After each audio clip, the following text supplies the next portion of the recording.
Hi everyone, welcome back to our YouTube channel. This is Veena Nair, Master Teacher of Chemistry. We already completed the 6 chemical properties of acids bases. Now we move on the 7th chemical property, acids conduct electricity.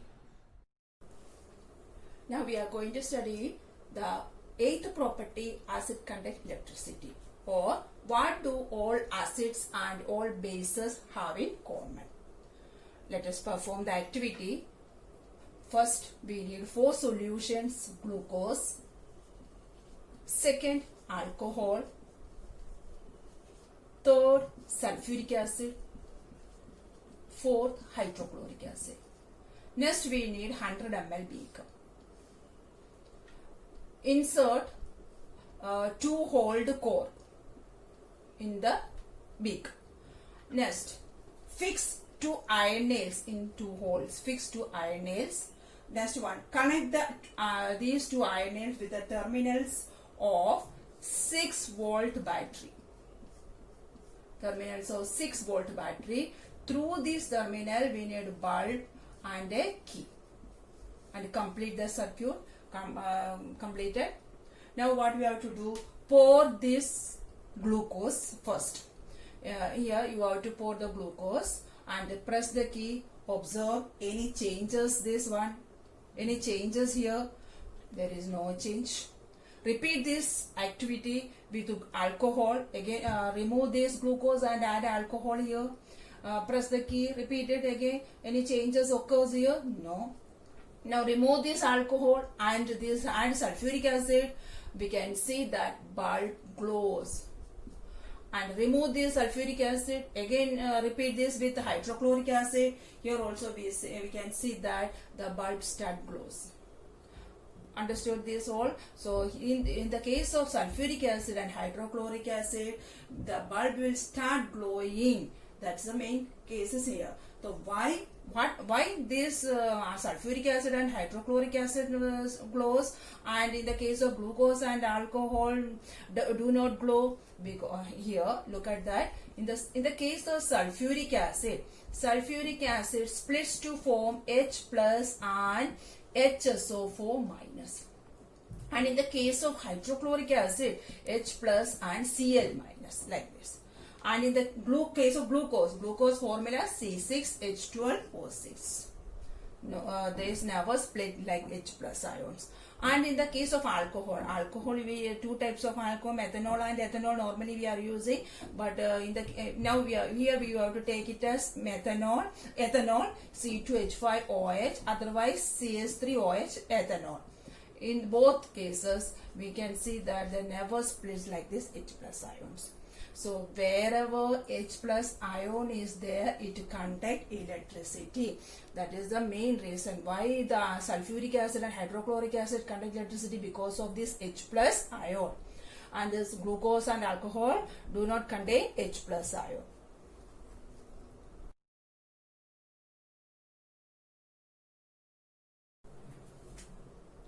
The same acid conduct electricity. Another activity: what happens to an acid or a base in water solution? That here also you check that activity. First you take a test tube. Add, main thing here we have to add sodium chloride, and another we need hydrochloric acid. Another one we need hydrochloric acid. Next we need blue litmus paper we need. That is, one it is dry, another one we need wet. Both are blue litmus. One it is dry litmus paper and another one it is wet. We have to dip it in water and keep it. That is wet litmus paper. Now you look at that. Add hydrochloric acid in the sodium chloride. So we can see that white fumes are coming like this. White fumes.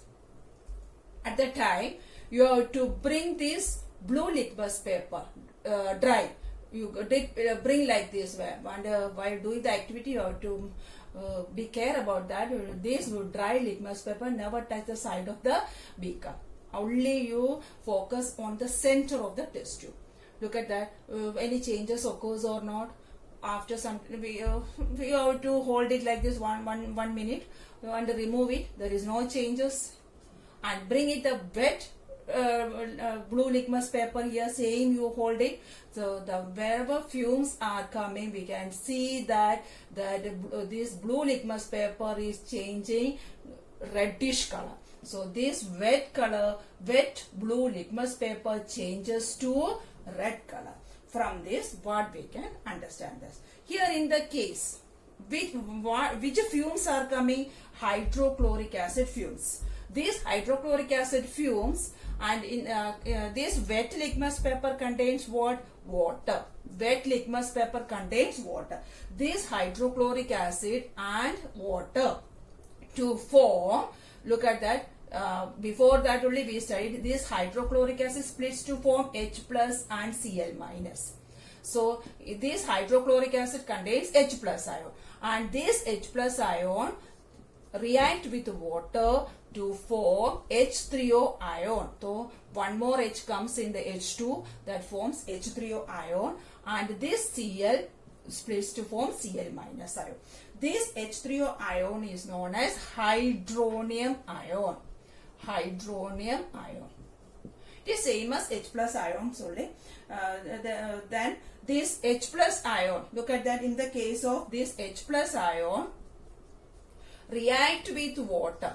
So we already studied a hydrochloric acid splits to form H plus and Cl minus.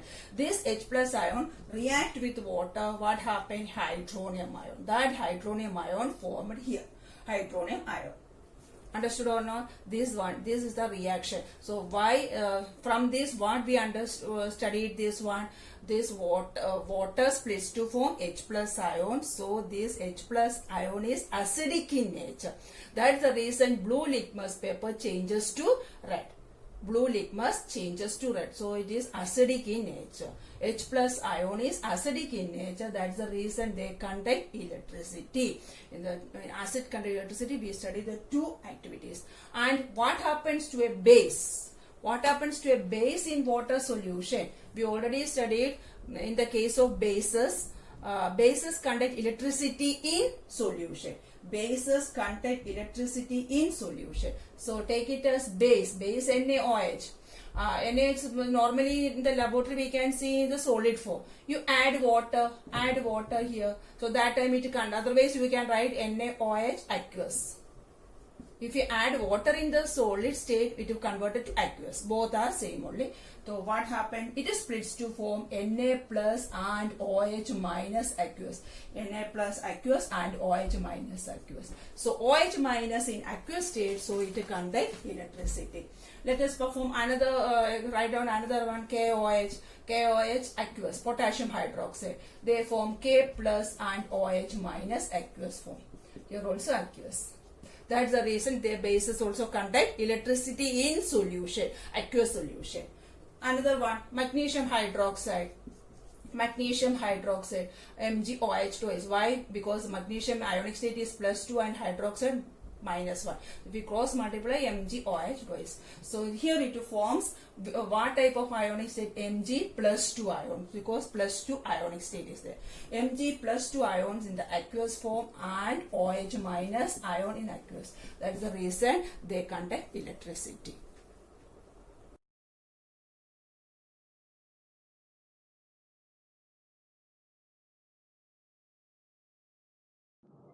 Now the last chemical property, acids are corrosive in nature. Let us perform the activity. Take a 100 ml beaker or a test tube. Add 10 ml water. 10 ml water here. Now you have to add few drops of concentrated sulfuric acid. Few drops of concentrated sulfuric acid. And we have to be careful while doing this practical. Keep away from our face and take a glass rod, one glass rod, and stir it continuously. And afterwards you touch the base of the beaker. We can see that it is too hot. That means they are releasing the heat. Releasing heat is known as exothermic reaction. Exothermic reaction. And otherwise, another way, take a beaker, add acid here. First you add a concentrated sulfuric acid, Then you add a one drop wise water. What happens? It will generate heat and may cause the mixture splash it out and causes burning. So never go and try to do this one. Or you have to take water and add acid drop by drop. Never add water to the acid. So it just splash it out and causes burning. So it's very dangerous. So from this what we understood, acids are corrosive in nature.